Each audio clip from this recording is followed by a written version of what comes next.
L'un des noms les plus célèbres et les plus respectés dans le monde des véhicules tout-terrain, c'est Range Rover. Il véhicule un héritage de franchisseur, de luxueux intérieur et de design superbe. Le Range Rover est passé d'un simple modèle dans la marque Land Rover à une gamme de plusieurs voitures, comme une marque à part entière. Dans l'industrie automobile, certains disent même que Range Rover pourrait être plus connu que Land Rover en personne, qui fait pourtant d'autres voitures comme le Discovery et le très respecté Defender. Les Range Rover sont aussi à l'aise dans la forêt ou le désert que dans les rues de Londres ou de New York, et il a été choisi par la famille royale anglaise et Kim Kardashian. Le Range Rover combine grande capacité et luxe, et ils ont eu tellement de succès avec cette combinaison que Range Rover est aujourd'hui plus acheté pour le prestige que pour ce qu'il était conçu au départ. Cet attrait a permis à Range Rover et donc à Land Rover de se faire une part enviable sur le marché de l'automobile. C'est positif pour la société qui possède la marque, le Jaguar Land Rover Group, qui appartient lui-même à la société indienne Tata Motors, qui a connu des hauts et des bas ces dernières années.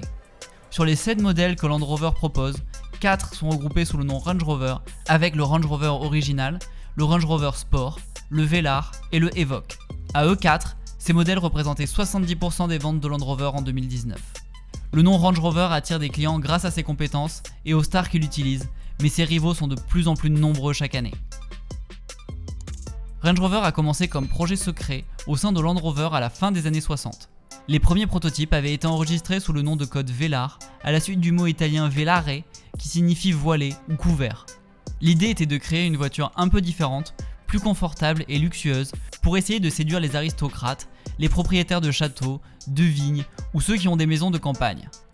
Le premier Range est présenté en 1970, il avait seulement 2 portes sur le côté et une à l'arrière.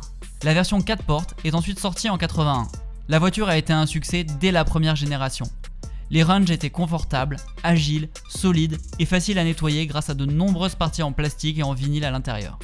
Ce qui a fait sa renommée dès le début, c'était ses excellentes performances en tout-terrain et sur la route.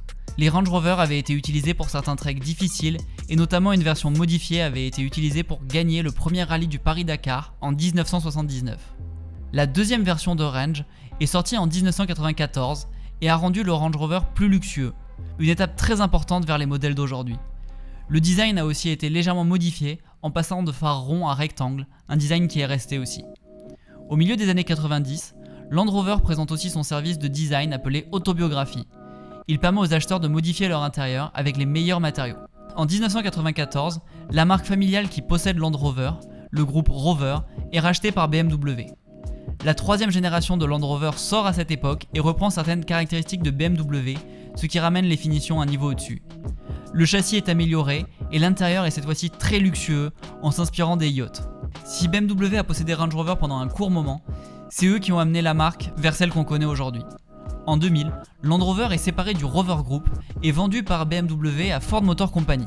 La marque fait alors partie du groupe de véhicules premium de Ford qui regroupait à l'époque Aston Martin, Jaguar, Volvo et Lincoln. En 2005, c'est le Range Rover Sport qui voit le jour pour proposer aux clients une version plus puissante du Range Rover. Il pouvait aussi modifier la hauteur du véhicule pour être plus agile sur la route en étant bas ou en tout terrain en se soulevant. En 2008, Ford a vendu Land Rover avec Jaguar au groupe indien Tata Motors pour 2,3 milliards de dollars. La marque a connu de nombreux changements de propriétaires, mais ces changements lui ont permis d'être améliorés par plusieurs constructeurs différents. En 2011, Range Rover sort encore un nouveau modèle, le Evoque. Comme c'est le plus petit Range Rover, ce SUV compact a connu de nombreuses critiques puisqu'il a permis à de nombreux clients d'acquérir un Range Rover à un prix bien plus bas que celui du modèle classique. En 2012, dans sa 4e version, Range Rover présente une carrosserie en aluminium. Cette matière plus légère permet aux Range de diminuer leur consommation d'essence. Land Rover a ensuite continué cet effort de consommation en sortant un modèle hybride l'année suivante. Au cours de son développement, Range Rover est donc passé d'un véhicule capable de passer partout à une voiture statutaire roulante. La mode des voitures plus imposantes avec les Hummer et les SUV a permis à la marque d'avoir de plus en plus de succès. Au départ, les 4x4 et les pick-up avaient seulement 2 portes et une rangée de sièges. Les Jeeps et les véhicules utilitaires étaient fonctionnels et essentiellement utilisés pour leur capacité de franchissement. Mais souvent ils étaient peu confortables et bruyants, leur but était seulement d'être efficace pour transporter et franchir, pas pour se promener.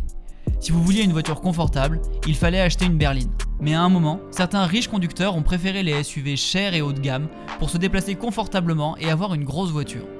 Le Range Rover a été le véhicule idéal pour ces clients.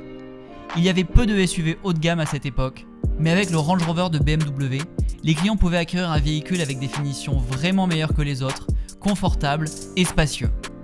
La marque a su maintenir cette image en devenant une icône de la pop culture. Les Range Rover coûtent cher. Le modèle original est l'une des voitures les plus chères du marché.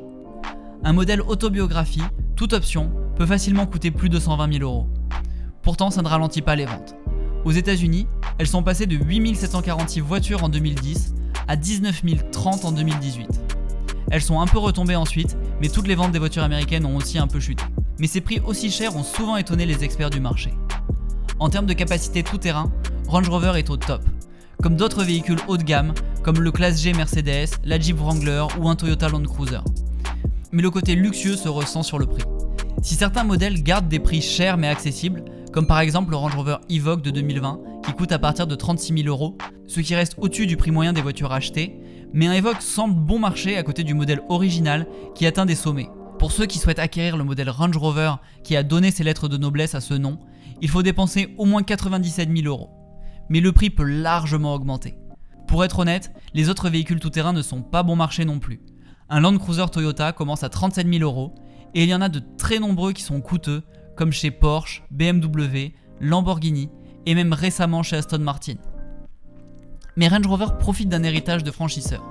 C'est le véhicule britannique conçu pour traverser la savane, traverser des forêts et grimper des montagnes. Il est reconnu pour être fait pour résister aux pires situations, passer à travers les buissons et ne pas avoir peur d'être rayé. Mais aujourd'hui, qui peut vraiment se permettre de maltraiter un Range à plus de 100 000 €?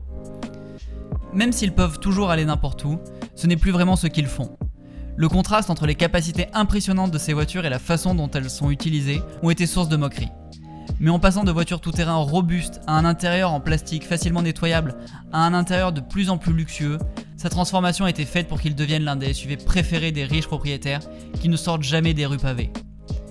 L'ingénieur qui a designé le premier Range Rover, Charles Spencer King, a dit en 2004 qu'il n'avait jamais souhaité que ce 4x4 devienne une voiture statutaire et a dit regretter qu'il soit devenu une alternative à une berline Mercedes ou BMW. Aujourd'hui, les Range regroupent des designs élégants mais futuristes et des finitions luxueuses avec de grandes capacités de franchissement. C'est ce qui lui a permis d'avoir autant de succès et des clients loyaux qui reviennent à chaque modèle. Même s'ils ne prévoient pas de quitter les routes avec, ils aiment savoir qu'ils pourraient le faire et que leur voiture peut tout traverser. Bien sûr, Mercedes et BMW vendent aussi des SUV premium aujourd'hui et font de la concurrence à Range Rover. Mais si les clients devaient avoir une réserve avant d'acheter un Range, c'est leur image de véhicule peu fiable. Dans le passé, la marque a connu des problèmes de qualité, mais ils ont réussi à les résoudre pour qu'ils soient de plus en plus fiables et robustes. En 2020 cependant, le Range est passé au second plan de Land Rover avec l'annonce du nouveau Defender. Le Defender au départ représentait le franchisseur ultime, capable de tout.